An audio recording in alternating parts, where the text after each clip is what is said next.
מזמור לדוד. אדוני, מי יגור באוהליך?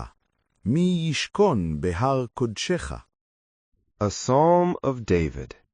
Lord, who shall sojourn in thy tabernacle?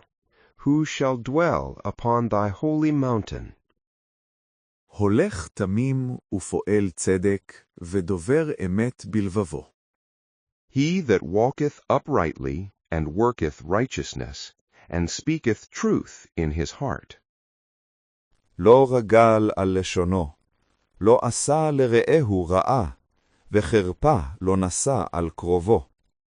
That hath no slander upon his tongue, nor doeth evil to his fellow, nor taketh up a reproach against his neighbor. נבזה בעיניו נמאס, ואת יראה אדוני יכבד, נשבע להרע ולא ימיר. In whose eyes a vile person is despised, but he honoreth them that fear the Lord. He that sweareth to his own hurt, and changeth not.